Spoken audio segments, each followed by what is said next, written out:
दोस्तों नमस्कार, मैं हूं Rajneesh Kumar PVR aquaculture farm से। कैसी है मेरी पीवीआर एक्वा फैमिली। दोस्तों आज मैं अपने नए फार्म पे हूं जो 50 एकड़ का रिसेंटली डेवलप किया है और ये यहाँ पे वाटर फिलिंग स्टार्ट हो चुकी है और मैंने सीड स्टॉकिंग भी स्टार्ट कर दी है। बहुत जल्दी ही यहाँ पे मैं अपना एक एक्वा पार्क का प्रोजेक्ट भी स्टार्ट करूंगा इसी लोकेशन पे। दोस्तों आज मैं इस वीडियो में आपके लिए लेके आया हूँ फीड वेस्टेज टॉपिक। जैसा मैंने बहुत बार आपको बताया भी है कि मछली पालने में जो इस बिजनेस की ब्यूटी है, इस बिजनेस का सौंदर्यकरण है, वो यही है कि ये वर्किंग कैपिटल सेंट्रिक बिजनेस है। आपको पैसे कैपिटल इन्वेस्टमेंट नहीं चाहिए, मछली पालने के लिए ज्यादा पैसे चाहिए और उस मछली पालने के में भी सबसे ज्यादा जो कॉस्ट इन्वॉल्व रहती है वो फीड कॉस्ट इन्वॉल्व रहती है। तो इस वीडियो में मैं आपको बता रहा हूं कि कैसे हम फीड वेस्टेज को मिनिमाइज कर सकते हैं, क्योंकि जो कि हमारी तकरीबन 70% कॉस्ट है फीड, किसी भी मछली पालन में फीड कॉस्ट। तो हमें फीड वेस्ट ना हो इस पे ही हमें अपना पूरा मैनेजमेंट लगाना है। बाकी तो आपने पानी पाल लिया, मछली तो पल जाएगी, लेकिन अगर जो आपको अपना मैनेजमेंट, आपको अपनी स्किल्स, अपनी एजुकेशन, अपनी एक्सपर्टीज, अपना एक्सपीरियंस जो भी आप इंप्लीमेंट करें अपने फिश फार्मिंग में, वो फीड मैनेजमेंट में करें। तो फीड वेस्टेज मैं आज आपको इस वीडियो के माध्यम से कुछ 4-5 बातें बताने वाला हूं जो आपको बातें ध्यान रखनी है। सबसे पहली बात यह है कि आप मैश फीड सबसे ज्यादा वेस्ट होता है जो पाउडर फॉर्म में रहता है। जैसे कि पानी हमारा यूनिवर्सल सॉल्वेंट होता है, तो हम जो भी चीज उसमें डालते हैं तो तकरीबन वो हमारा 10 से 15% वेस्ट हो जाता है। पानी उसको अपने अंदर घोल लेता है। ये पानी की एक विशेषता होती है।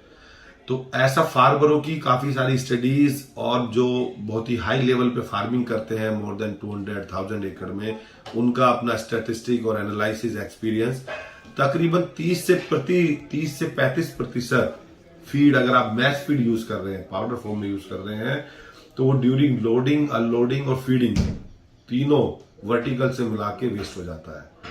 लेकिन वो हमारी कॉस्ट है। तो उसके बेनिफिट, कुछ बेनिफिट रहते हैं लेकिन नुकसान ज्यादा रहते हैं। बेनिफिट अगर वो पार्शियल पानी में मिक्स होता है तो वो वहां पे फर्मेंटेशन के लिए रूप में काम आ जाता है।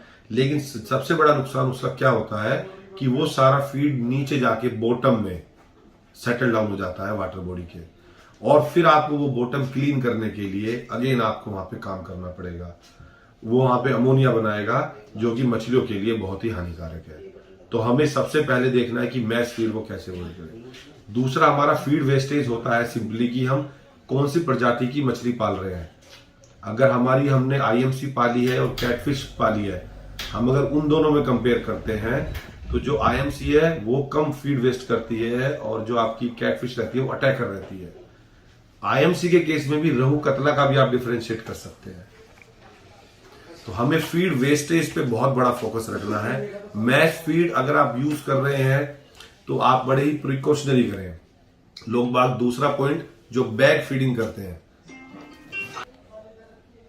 बैग फीडिंग भी एक बहुत ही फेमस एक टेक्नोलॉजी मान लीजिए या एक पद्धति मान लीजिए लोगों को फीडिंग कराने की अपनी बड़ी बड़ी वाटर बॉडीज में। तो बैग फीडिंग का सबसे बड़ा बेनिफिट ये है कि उसमें लोग बाग फीड वेस्टेज थोड़ा मिनिमम कर सकते हैं। लेकिन हमें ध्यान ये रखना है कि आपने स्टॉकिंग डेंसिटी कितनी करी है। अगर आपने स्टॉकिंग डेंसिटी ज्यादा की है और बैग कम हैंग करें अपनी वाटर बॉडी में, तो भी आपने वेस्टेज को ज्यादा आमंत्रित किया है। तकरीबन एक बैग पे 300 से 400 मछलियां। तो बैग फीडिंग में हमें हमेशा स्टॉकिंग, नंबर ऑफ बैग्स और कितनी बड़ी वाटर बॉडी है, ये हमें हमेशा ध्यान में रखना है। तीसरा हमें मेन मुद्दा ध्यान ये रखना है कि जो आपने अपना गोडाउन बनाया है, तकरीबन आपके 20 से 21 दिन का आप फीड स्टॉक रखें मैक्सिमम।